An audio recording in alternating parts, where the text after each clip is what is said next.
We're going to keep our guests with us to about 40 after. Then I'm going to cover the forced inoculation news. Very important information. And some other key financial information today. Don't forget, Ron Paul was on at the start of the show today. A lot of key info.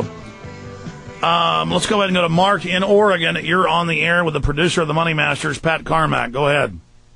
Yeah, good afternoon, Alex and Pat.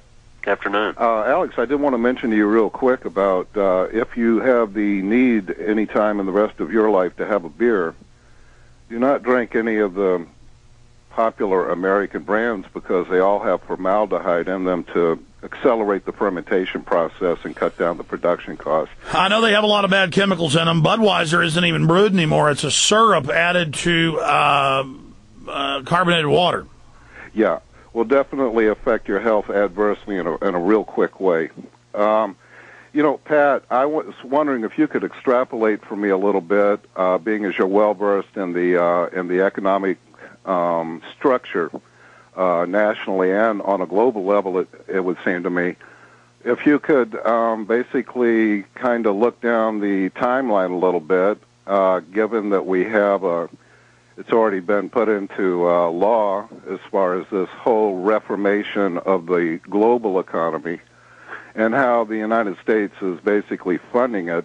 And where are we going to be at, per se, in the United States, being on the bottom rung of the ladder of all of this, basically, as far as our welfare on a financial level goes? Where are we going to be 2 or 3 or 4 months down the line from here? How will this tremendous iceberg surface in our reality on an economic level here, thus affecting our quality of life? What would be the different aspects? Well, I would just say we're going to be fully drained to build the New World Order, and then the building of it we're going to be blamed for. So we're going to be turned into a third world country, a cesspit of police state to rule over the slaves, and then it's such an important question. I'm putting out my answer. And then we'll also, again, not just pay for the New World Order, but then be hated and be blamed for the crises that they then build their New World Order out of. Pat? Well, if I understand the question correctly, looking 3 to 4 months ahead, I don't think anybody, no matter what side of this issue they're on, thinks things are going to be dramatically better, even a little better. It's going to be worse. Obviously, we're going to see unemployment rise. Inflation is going to go up considerably more than it is now.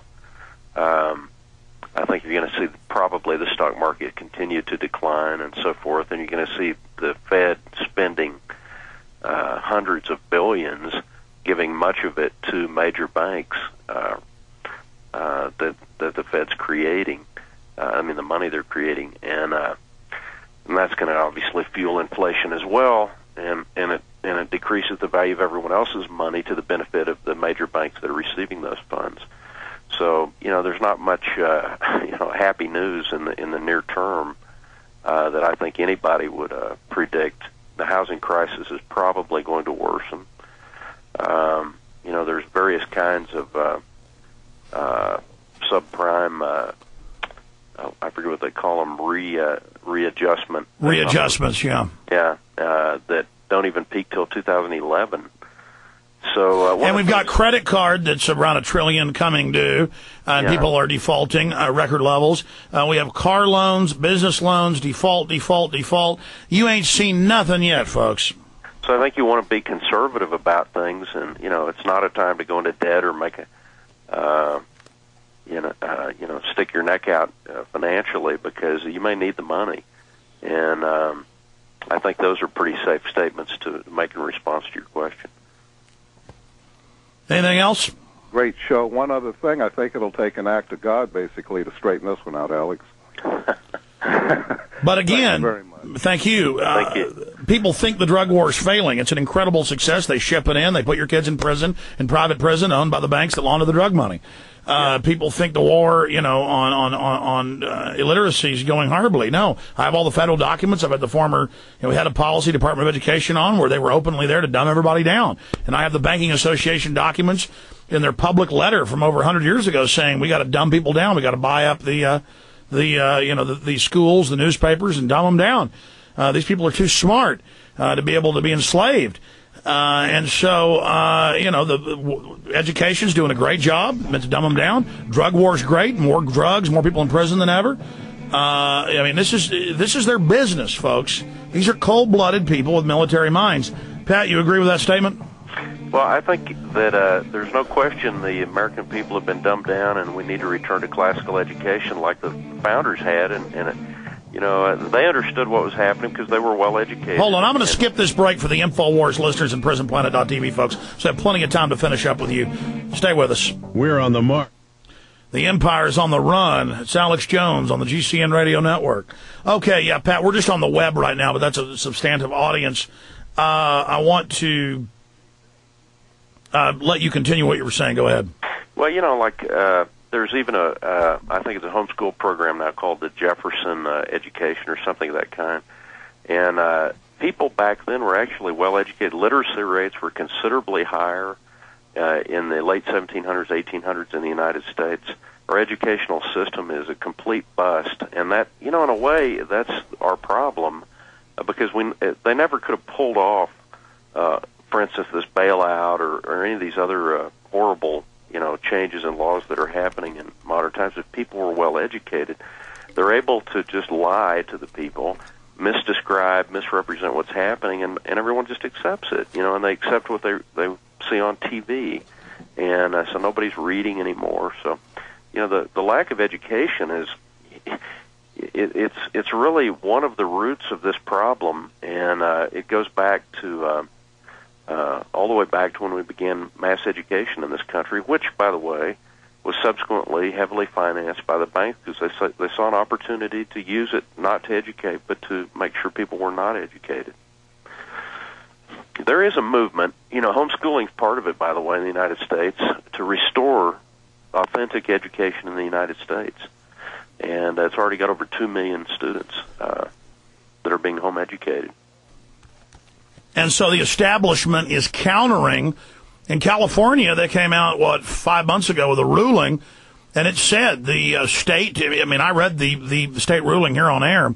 It said the state, there's statements like, it's improperly believed. These aren't even findings in law. It just sounds like mumbo jumbo from a social worker, that the state has no, job parenting, but that's not true. The state basically is the parent, and if you don't have a full teaching certificate, specifically a degree in teaching, you can't homeschool, and they're trying that in other parts of the world and other parts of the U.S., and on its face, homeschoolers in college entrance exams, in high school exit exams, efficiency exams, in everything they show, in the spelling bees, in geography bees, the homeschoolers are, as a group, not just the creme de la creme, but the entire group, themselves are the cream. They are the cream of the cream. And what I'm saying is not just the top of the homeschoolers, but the entire body. And so the establishment sees that as a threat, and they call CPS on them, and the state is honing in with vicious abandon directly on that institution as it grows. As we go from 1 million homeschoolers to closer to 3 million now, it's growing exponentially, and we're going to go back live on the full audience. I want your comment on that. Here we go. For those that are listening on the M&FM shortwave satellite, we were just talking about education being the key and how by design they've done the children down. We've got millions of homeschoolers now. It's growing exponentially. So California is banning homeschooling.